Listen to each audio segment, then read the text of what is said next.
So ayan, happy Friday morning mga kasikap. Welcome po sa panibago na naman nating update dito sa SM North EDSA. Ito po yung concourse at nandito tayo ngayon sa southbound EDSA.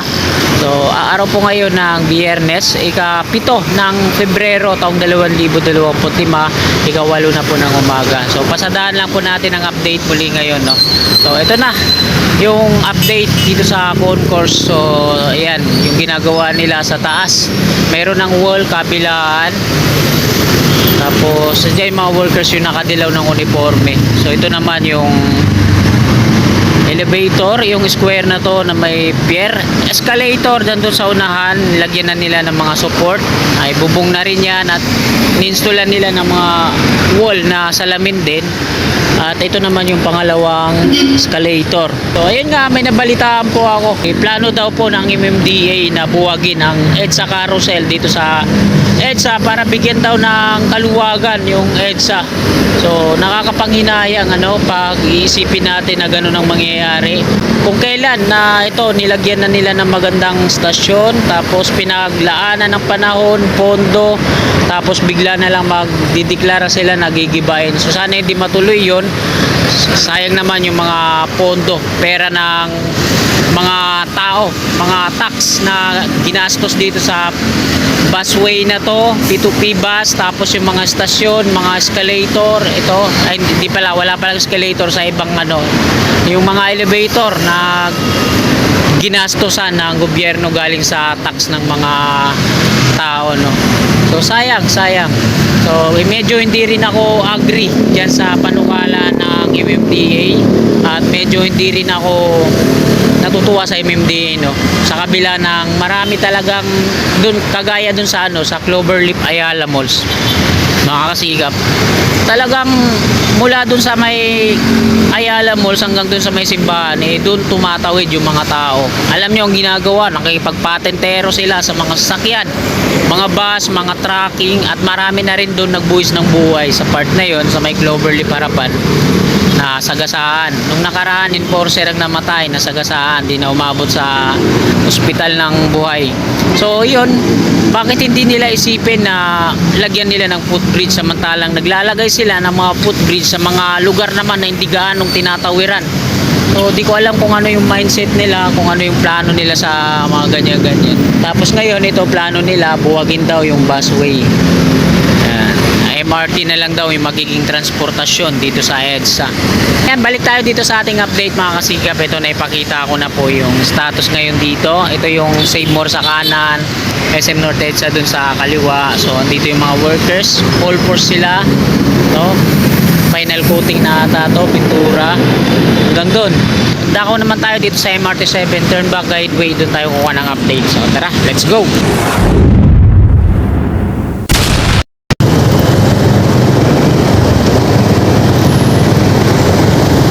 Yung escalator na isa, tapos ito naman yung hagdan. Ayan, ang ganda na, no? Kasi tinatanggal na nila yung bakod sa part na to. So nandito na tayo sa may Paramount. Ayan yung Unified Grand Central Common Station. West Avenue na pa ito. Ito yung patungo dito yung turn back guideway.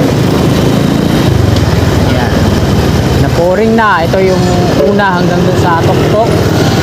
Mayroon pang mga support. At ito po yung rebar edge alignment patungo dun sa Examiner Street.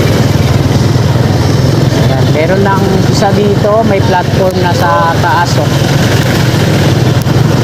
Ito yung una na meron ng platform sa taas dito sa West Avenue.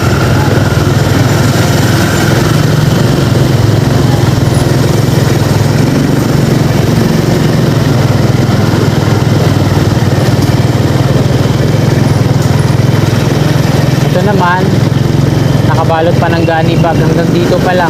Ito yung pangalawa nilang installation ng round concrete form. So ito yung mga round concrete form, gawa po yan sa bakal.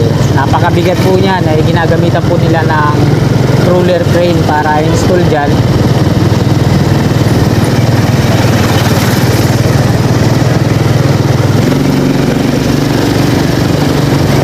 Ano kaya kung wala silang heavy equipment na ginagamit, no? Mano-mano, kaya nila mabuo yung isang pier na ganyan kahit marami silang mga manpower. Kakayanin pag wala ka talagang heavy equipment na gamit kagaya nito, mobile crane at roller crane. Daming catwalk platform ito nasa likod. So yan yung ini-install nila dito sa mga GI5 na sila ginagawa nilang patungan. Dami mga bago.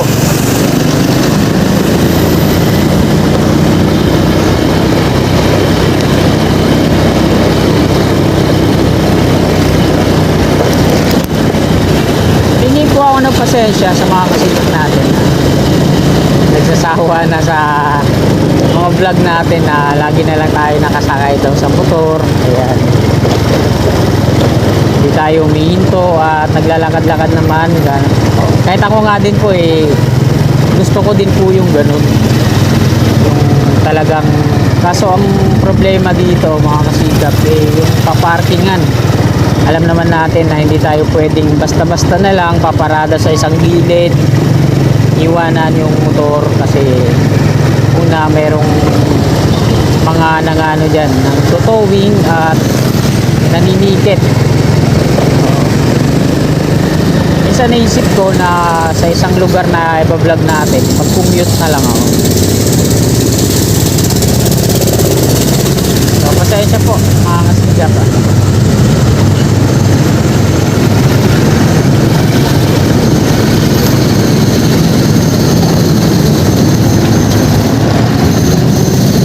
Ito na lang yung ginagawa ng Trevi dito, dalawa na. Ang tagal na nilang dinadya camera yung loob nun. Hindi pa nila na-installan ng rebar cage.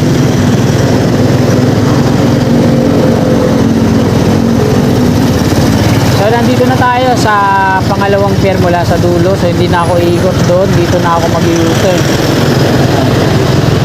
para mas safe tayo dito. Bilangin natin yung mga rebar cage dalawa yung nandito, pangatlo to, tapos ito yung pang-apat,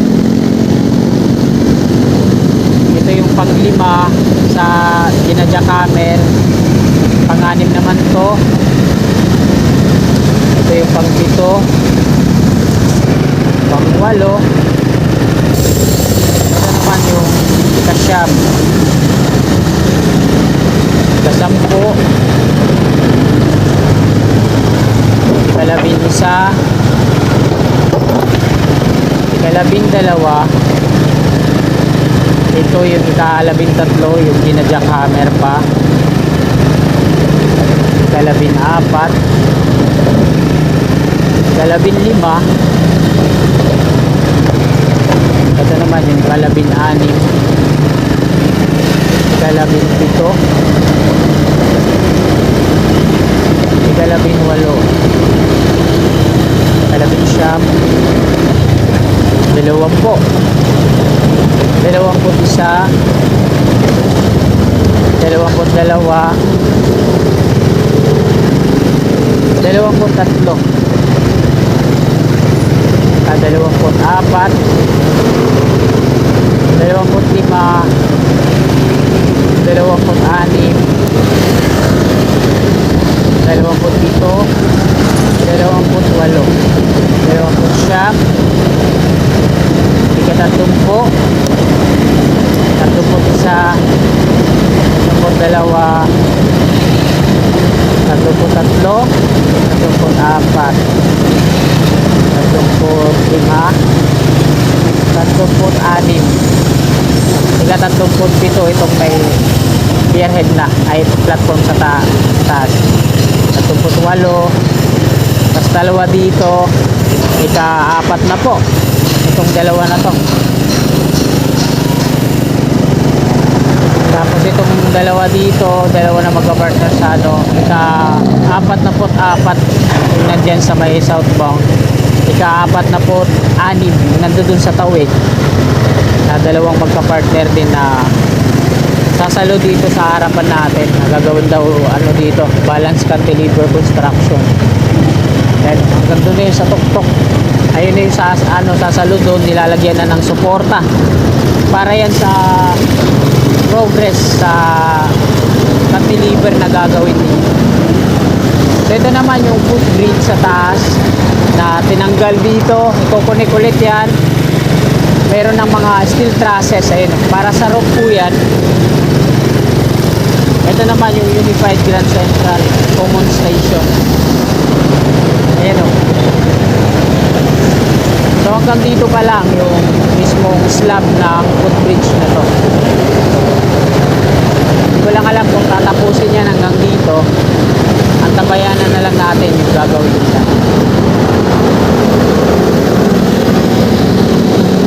Dito sa baba naman ito, may mga tatlong magkakapahagi na pinaparang construction.